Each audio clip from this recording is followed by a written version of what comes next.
Soy Beatriz Balbona de AGE Asturias y hoy estamos con Roberto Casasola hablando sobre Escape Room Makers desde la Comet-Con de Gijón. Un saludo.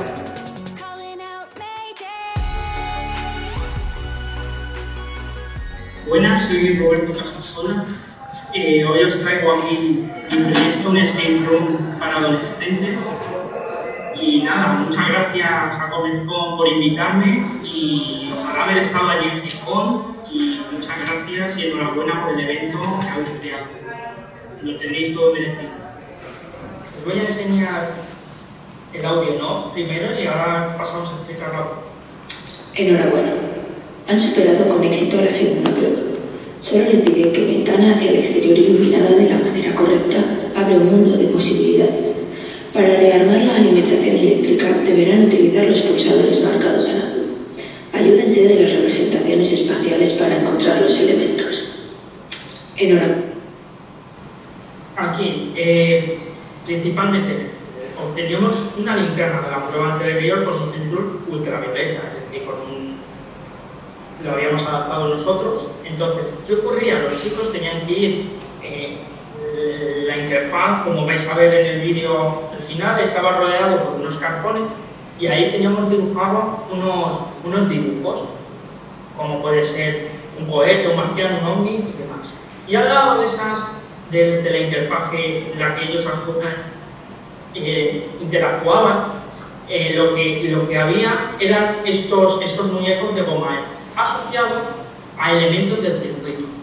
¿Qué ocurría si un chico encontraba la nave espacial en la pared y la nave espacial estaba asociada a una bombilla y encontraba un ovni y el ovni estaba asociado a una pila y encontraban marciano y el marciano estaba asociado a un interruptor? ¿Qué ocurría? Pues el único circuito que se podía usar o que se podía montar con los tres elementos que habían encontrado era el de la opción correcta, es decir, el segundo pulsador. ¿Qué pasaba con el segundo pulsador? Pues teníamos intentos infinitos, aquí hay dos posibilidades, también teníamos que asumir el riesgo de que lo pulsasen aleatoriamente, pero bueno, podríamos asumirlo y también sonaba un pitido cuando la respuesta era incorrecta y parpadeaba la bombilla dos veces cuando la respuesta era correcta. Cuando era correcta pasábamos a la prueba 4. La prueba 4 consistía en buscar la combinación de este candado.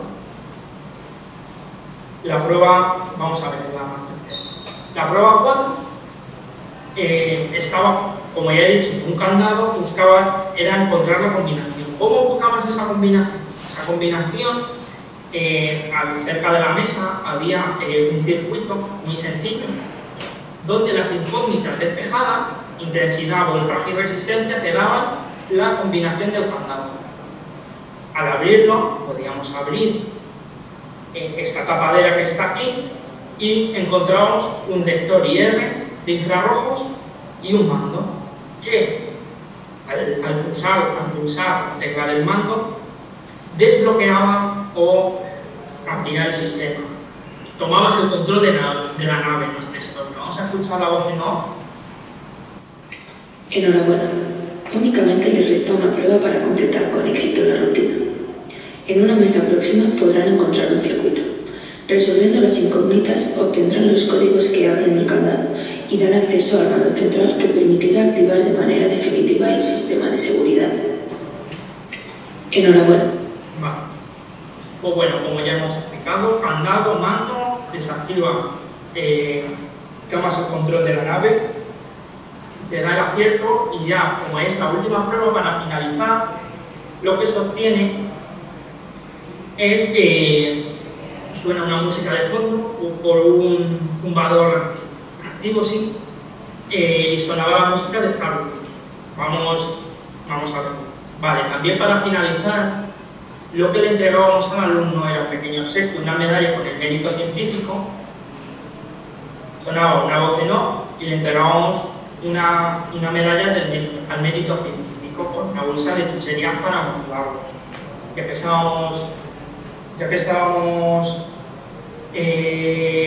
demostrando la neurodidáctica, pues queríamos que esas ideas, esos conocimientos obtenidos en este juego, es decir, la teoría, el circuito resuelto, el circuito creado buscando los componentes, la ley de Ohm incluso, que también estaba en la segunda prueba, lo recordasen siempre por este juego. Entonces vamos a escuchar la última voz en off. Enhorabuena, ha quedado restablecido el sistema. Les esperamos para su vuelta triunfal al planeta, donde se les impondrá la medalla al mérito científico. Gracias y que el conocimiento les acompañe. Pues bueno, aquí ya se daría por terminado el juego. La neurodidáctica, al divertirse aprendiendo y al trabajar en grupo, estaba claro que quedaba totalmente demostrado. Así que vamos a ver ahora el vídeo de todas estas pruebas, de verdad, en plan funcionando, para que os hagáis una idea de cómo era esto en la realidad.